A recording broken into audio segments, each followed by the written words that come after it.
Good to know my hair's an absolute mess. Thanks, Corona. Look at this. This shit. So you've just gone and spent like $600 on that brand new VS Commodore to, do some fat skids in. And you're thinking to yourself, what's the first thing that I should do to it to make it even cooler? Well, what about we can't flip the camera around? No. Okay, cool, great. Fuck off. Of course, the only thing you should do to it is put in a fat sub and amp to get the arse of this thing absolutely rocking. So I'm going to show you kind of what my process was for installing this, because it was an absolute bitch. But let's do it anyway and hope it is informative. Look, see, gaffer tape. That's how good I am at this. Now, in terms of parts, you'll need a few things. First thing is obviously the sub and amp, which I had sitting in the garage somewhere. I just had some spare ones, so that didn't cost me anything. You need a wiring kit, which you can get from your local car joint. When I say wiring kit, it won't be every single wire you need, but it'll be like your main power wire with a fuse and your ground and stuff, and I'll show you that. And then depending on your vehicle, you should be able to plug into the amp with the RCA inputs. But my head unit does not have RCA inputs. So this radio unit here is integrated into the dashboard here, and even if you get inside there and behind it, there's not actually any way to hook in an amp easily. So we actually need to do a different method using what's called a line level converter. Now, I'm not going to explain what a line level converter is because it's really not important for this video, but the line level converter essentially patches into your speaker wires and then feeds that into the amp. Turns the speaker wire signal into a signal that the amp can take. So let's have a look at the power wiring first. So part of the kit I bought included this specific wire that you see here as a full unit ready to go. You can see here spliced onto battery positive. We have a fuse holder here with a generally put a 50 amp fuse, as I believe the wire is rated to 60. You don't want to go too far outside the spec. And then I don't know how well you can see it, but there I have pulled off this rubber gasket and put the wire through there. Now, if you don't have a rubber gasket in your engine bay, you can just drill straight through. You can go under the car. There's a few different ways to do it. At the end of the day, it really does just depend on how you want to install things. And currently, the wire is just running through the floor of the vehicle, so we'll have to figure that out somehow. So back in the boot here, I've got a terminal block here. So the wire from the car battery, which is this one here, goes into the terminal block and gives me power output here. And this wire here that wire provides power to our line level converter. When you are operating the vehicle, make sure the cover is on the block. I touched the block against the metal housing of the amp here and very quickly blew a fuse. So don't do that. Learn from my mistakes. And then you can see the output for the terminal block goes into our amp here. And then you can see the other large wire here is our ground output. And ground for cars can just be tied into the chassis somewhere.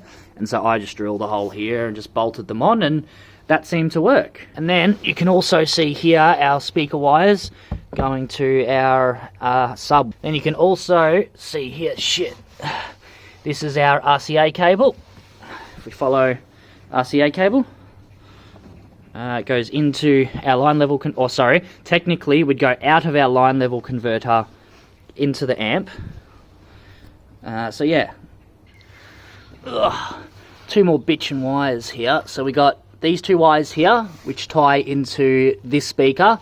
Now, I kind of developed like a modular approach to this so that I don't have to splice any wires or connectors. But if you're doing this at home, I'd honestly just recommend that you splice into the wires. It's so much easier. And then this set of wires here is exactly the same over there. So the last wire to worry about here is the orange wire. Now the orange wire is the thing that actually controls the power to our devices here, and so this wire you would normally tie into a 12 volt accessory line so that you're only seeing power when the car's on. Now I've just tied it, there's actually a remote port on here, and so the amp and input converter will only turn on when the car's actually providing power. So these things won't draw power when the vehicle is off, which is the main concern for systems like this. Now, obviously this is a mess of wires, and we probably should fix this up a little bit. So let's do that now. Main problem at this point is trying to find a way that the main power cable can kind of be routed cleanly and in a way that doesn't disrupt the vehicle at all, the way it works and stuff. So I'll show you where the cable is now. So you can see there is the cable coming from the engine bay, and then I've run it down here, along here, and just go straight into the boot through the seat there. So this skirting board here is probably going to be the best go, get it along there, but getting to that, I believe, is far easier said than done. So we've got like bolts and seat belts in the way and all kinds of stuff. Oh, hello. Oh, okay, it just comes apart.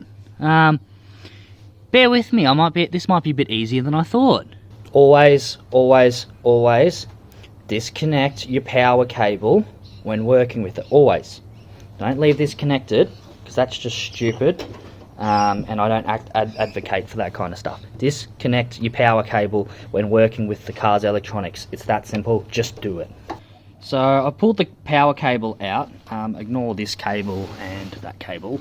And so now that I've got it out, what I'm thinking I'm going to do is I can shove the cable under the plastic here. So why don't I just run it along through the bottom here, because I can just, look, if I remove this piece here, I should be able to get under this piece super easy and then run it through the back. So maybe we'll undo those screws there and see if that helps.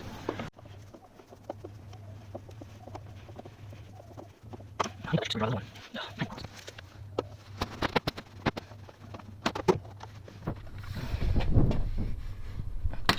always a clip somewhere that holds these bloody things in place. And see, now I can actually get in under there, which is perfect, because if you look very carefully, you can actually see other wiring in there. So I'm on the right track here. After bending some plastic, I was able, you can see it running across the back there. I was able to run it and get it through.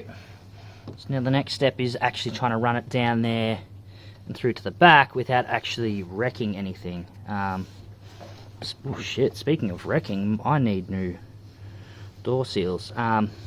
One thing in this car that's an issue is road noise. There's seals broken all over the place, like the window seal on that side there, you can see it sitting up there.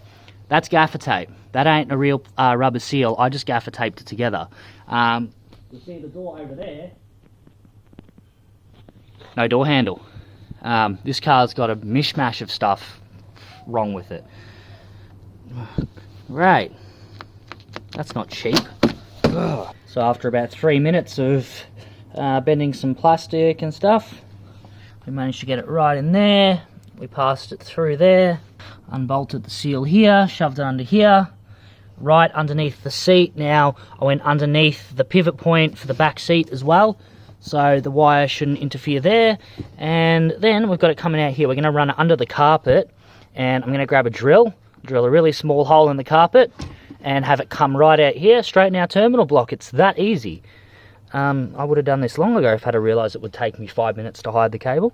For those budget-minded builders like myself who like to do things as cheaply as possible, if you don't have a drill, if you need to puncture a hole in the carpet, just get a screwdriver and dig around and you'll have something good enough eventually. Now we're going to have the wire come out of there. The reason why I've got the terminal block visible down here and not out of place up there is so I'm able to see if there's a physical power disconnection in the case of a fault. it's much better for me to assume that there's something wrong here and be able to see visually if the cable's in or not, and deal with it, as opposed to pulling half the bloody roof of the car apart. And we will be organising all these cables as well very soon. So now that I've run the cable and we've put everything's back together, we can actually cut this cable. I'd only recommend doing this after you're 110% sure that you've made your cable run properly, as it's one of those situations where you obviously can cut the length off, but you can't add it back on. So I'm going to cut it. I'm going to give it, a couple of inches of slack, but we don't need, this extra foot of cable. So let's do that. Now that we've run our power cable, it's looking all neat. The last thing to do is to organise all these cables here, because they just look crap. Now, I know what you're probably saying, Caleb, there is no way that gaffer taped wire connections should be used in a production setup. Guess what? I actually do not care what you think. This setup's been working for me for months, and until I see a fault, I'm leaving it exactly how it is. But in terms of cleaning them up, what we're going to do is, instead of running them to the back here and just kind of hang out and come out here, I'm going to run them through this, see this little channel here? Run it through there, up to the front, and then hole in the carpet, straight down, and we'll make our connections that we need to here. So I'll probably make the hole roughly over here so it's closer to the sub, so we can run them straight through here as opposed to them just hanging from the roof of the carpet there. So let me try and figure this out, and we'll come back to this. You know what? I gotta say, this has got to be one of the easier DIY things I've done myself. Usually this kind of stuff takes me 3 trips to Bunnings, far too many new tools, I break lots of things, and then I just get angry and throw everything away. But this, 30 minutes of work, didn't even need to pull the drill out. So I'll show you what I've done here because it looks so much cleaner now.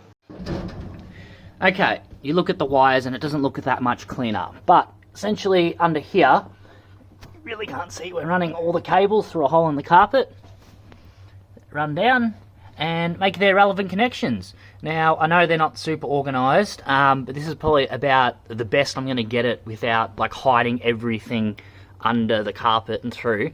Now, what I've done is I've shortened all the wires, so we've got like there's a power wire there, remote wire, I left the ground wire and ground wire. But everything else I've shortened except for the RCA. Now, I would always recommend for these sorts of applications spend good money on a good cable. Don't spend $100, don't go and buy monster cables.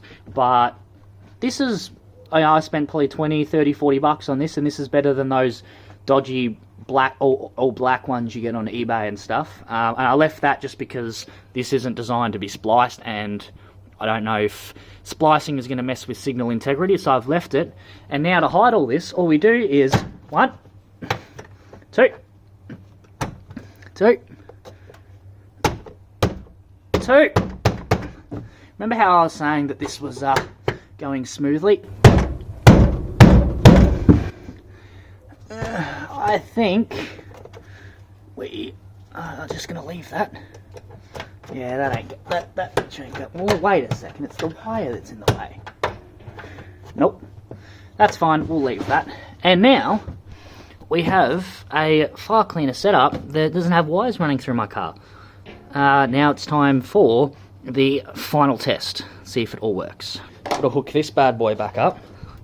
Now, when you're working with power wires like this, and the same goes for the ground, you want to have as much contact on your connectors as possible. Love accidentally stopping video. So you obviously want as much contact as possible. That's why I've put the lug in between the two things. Let me do this up. Alright, so I've clamped that down now, so she ain't moving. This you should probably tie down somehow. It's got some screw holes here. Honestly, I'm just going to leave it, and let's find my car keys.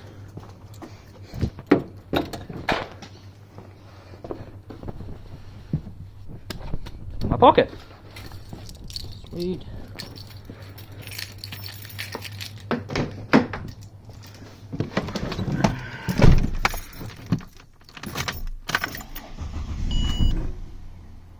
Ooh.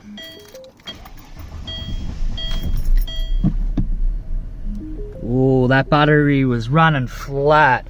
Now, that beeping noise you heard, and this is my Bluetooth adapter, which I've cleverly run through the car here. Alright, so, car's running, phone's connected. Now, I guarantee you I'm going to get copyright struck for the song, but I don't really care at this point. Now, I'm trying to play Spotify. Yeah. Let's turn it up.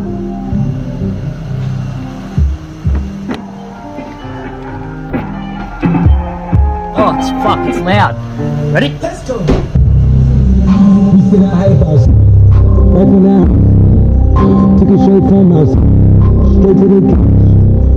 We put the mic out. Hell yeah. We can make it louder. We running this couch. Ain't no control in the game. They never leave. I got tests over my face. Cause that's what I believe. She drink a lot of the bourbon. And she from the street. We got control of the flows.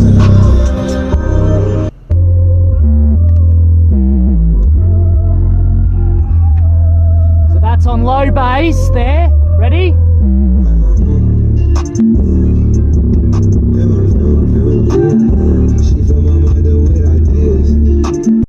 So you can see there, you know, sounds pretty good.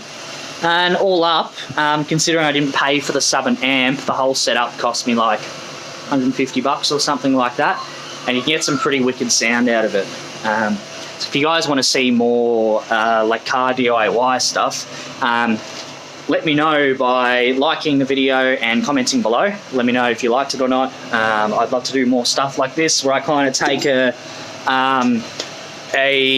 no knowledge approach to it, because I have no knowledge of mechanical stuff. Everything that I know about cars is from Google and YouTube and all that kind of stuff. This was a success. Worked really well. It looks nice and clean. So yeah, I'm off, and I shall see you all in the next one. Make sure to hit that subscribe button for more.